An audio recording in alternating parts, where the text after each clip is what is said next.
मंत्रिमंडल के मेरे साथी पीयूष गोयल जी, देश भर से आए स्टार्टअप इकोसिस्टम के मेरे दोस्तों, अन्य महानुभाव, देवी और सज्जनों, आज हम सब एक बहुत खास अवसर पर यहां एकत्रित हुए हैं। नेशनल स्टार्टअप डे का ये अवसर स्टार्टअप फाउंडर्स और इनोवेटर्स का ये समूह मैं अपने सामने नए और विकसित होते भारत का भविष्य देख रहा हूं।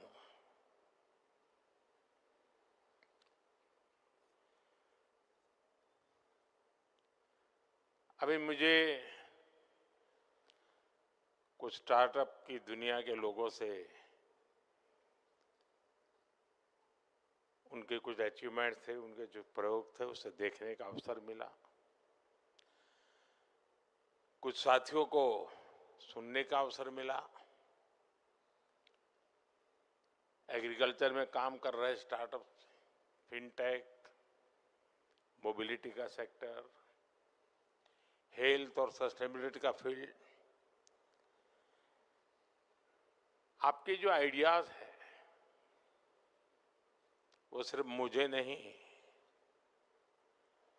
हर किसी को इम्प्रेस करने वाला है।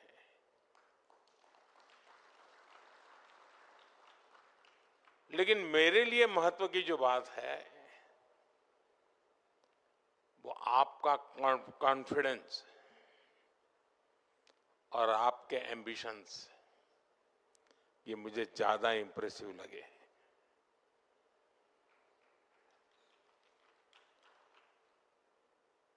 आज से 10 साल पहले विज्ञान भवन में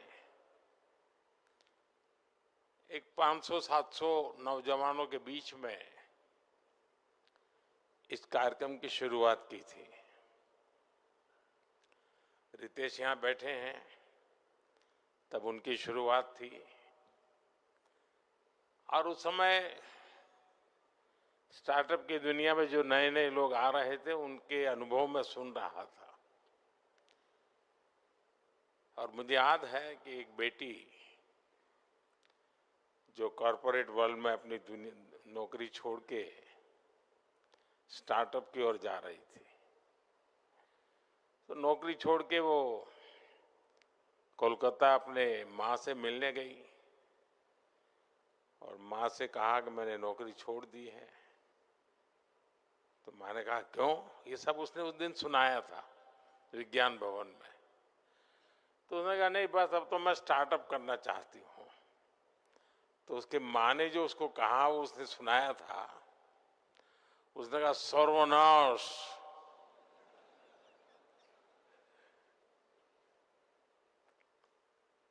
ये तुम बर्बादी के रास्ते पर क्यों जा रही हो?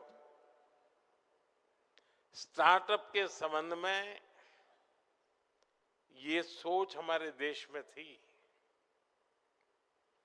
और आज हम कहां से कहां पहुंच गए। विज्ञान भवन से आज भारत मंडपम में जगह नहीं है।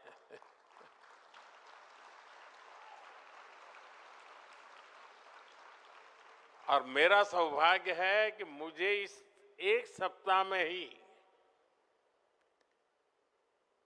देश के नौजवानों से दूसरी बार मिलने का मौका मिल रहा है। अभी 12 जनवरी को युवा दिवस पर मैं देश भर से आए हुए करीब 3000 युवकों से 2-2.5 घंटे तक उनको सुनता रहा था, उनके साथ बैठा था। और आज मुझे आप सबको सुनने का और मेरे देश के नौजवानों को उनकी शक्ति के दर्शन करने का मुझे सौभाग्य मिला है। साथियों, सबसे अहम बात यह है कि भारत के युवाओं का फोकस रियल प्रॉब्लम सॉल्व करने पर है। हमारे वो यंग इनोवेटर्स जिन्होंने नए सपने देखने का साहस दिखाया, मैं उन सभी की बहुत बहुत सराहना करता हूं। साथियों, आज हम स्टार्टअप इंडिया के 10 साल पूरे होने का माइलस्टोन सेलिब्रेट कर रहे हैं। 10 साल की ये जर्नी सिर्फ एक सरकारी स्कीम की सक्सेस स्टोरी नहीं है, ये आप जैसे हजारों लाखों सपनों की जर्नी है। ये कितनी ही कल्पनाओं के साकार होने की यात्रा है। आप याद करिए, 10 साल पहले हालत क्या थे। इंडिविजुअल एफर्ट्स और इनोवेशन के लिए बहुत गुंजाइश ही नहीं थी। हमने उन परिस्थितियों को चैलेंज किया, हमने स्टार्टअप इंडिया प्रोग्राम लॉन्च किया,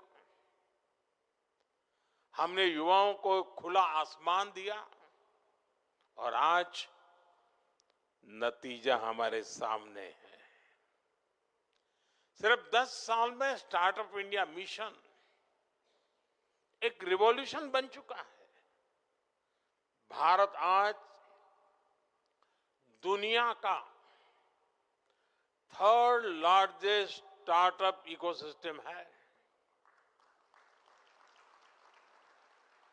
10 साल पहले देश में 500 से भी कम स्टार्टअप्स थे।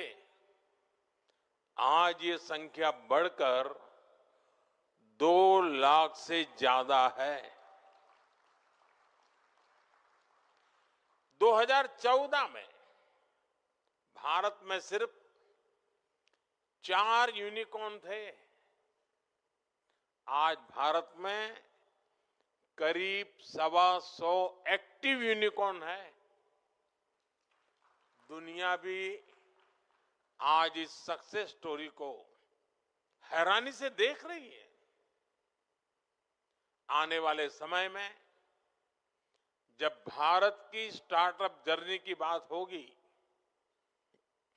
तो यहां इस हॉल में बैठे कितने ही युवा खुद में एक ब्राइट केस स्टडी बनने वाले हैं।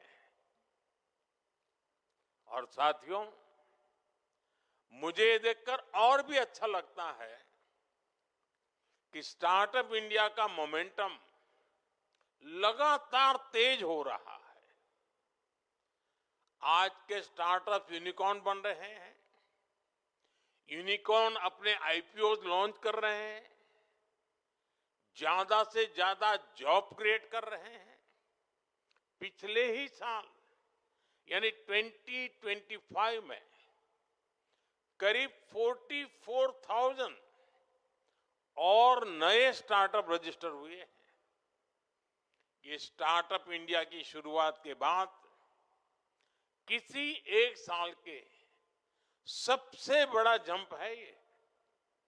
ये आंकड़े इस बात के गवाह है कि हमारे स्टार्टअप इकोसिस्टम इनोवेशन और ग्रोथ को किस तरह ड्राइव कर रहे हैं। साथियों,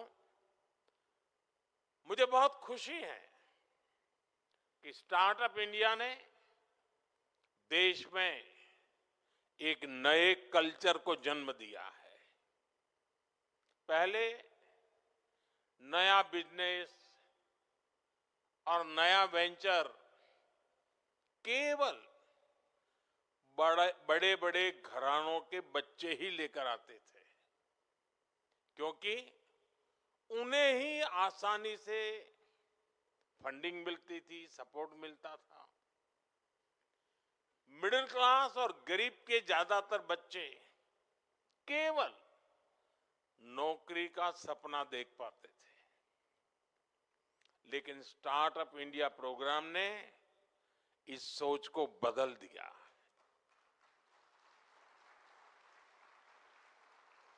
अब टियर 2 और टियर 3 शहरों के, यहां तक कि गांवों के युवा अपने स्टार्टअप खोल रहे हैं और यही युवा आज सबसे ज्यादा जमीनी समस्याओं का समाधान देने की लगातार कोशिश कर रहे हैं।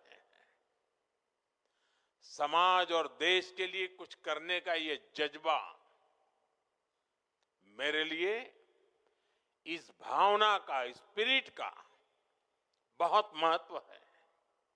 साथियों, इस बदलाव में एक बड़ी भूमिका देश की बेटियों की रही है। आज 45% से ज्यादा रिकॉग्नाइज्ड स्टार्टअप में कम से कम एक महिला डायरेक्टर या पार्टनर है।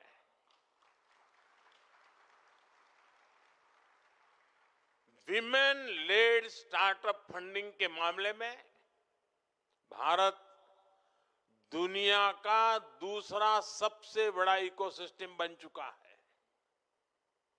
स्टार्टअप्स का ये इंक्लूसिव मोमेंटम भारत के सामर्थ्य को और बढ़ा रहा है। साथियों, आज देश स्टार्टअप रिवॉल्यूशन में अपना भविष्य देख रहा है। अगर मैं आपसे पूछूं कि स्टार्टअप इतने मायने क्यों रखते हैं, तो शायद आप सबके अलग अलग जवाब होंगे। कोई कहेगा भारत दुनिया का सबसे युवा देश है, इसलिए स्टार्टअप्स के लिए अपॉर्चुनिटीज हैं। किसी का उत्तर होगा भारत दुनिया की सबसे तेजी से ग्रो कर रही मेजर इकोनॉमी है, इसलिए स्टार्टअप्स के लिए नए अवसर हैं। कोई कहेगा आज देश वर्ल्ड क्लास इंफ्रास्ट्रक्चर बना रहा है, भारत में नए नए सेक्टर्स उभर रहे हैं, इसलिए स्टार्टअप सिस्टम भी आगे बढ़ रहा है। ये सारे जवाब, ये सारे तथ्य सही है, लेकिन एक बात जो मेरे दिल को छूती है वो है स्टार्टअप स्पिरिट। मेरा देश का नौजवान आज कंफर्ट जोन में अपनी जिंदगी गुजारने के लिए तैयार नहीं है। उसे घिसी पीटी लीक पर चलना मंजूर नहीं है। वो अपने लिए नए रास्ते खुद बनाना चाहता है, क्योंकि उसे नई मंजिलें चाहिए, नए मुकाम चाहिए। और साथियों, नई मंजिलें मिलती कैसे हैं? उसके लिए हमें परिश्रम की पराकाष्ठा करके दिखानी होती है। और इसलिए हमारे यहां कहा जाता है, उद्यमेन ही सिद्ध्यन्ति कार्याणि न मनोरथै। अर्थात कार्य उद्यम से सिद्ध होते हैं, केवल मनोरथ करने से नहीं होता। और उद्यम के लिए पहली शर्त है साहस। आप सब ने यहां तक पहुंचने के लिए कितना साहस किया होगा, कितना कुछ दांव पर लगाया होगा। पहले देश में रिस्क टेकिंग को डिस्करेज किया जाता था, लेकिन आज रिस्क टेकिंग मेन स्ट्रीम बन गया है। मंथली सैलरी से आगे सोचने वाले को अब केवल एक्सेप्ट ही नहीं, लेकिन अब उसे रिस्पेक्ट किया जाता है। जिन रिस्क टेकिंग आइडियाज को पहले लोग फ्रिंज मानते थे, वो अब फैशन बन रहा है।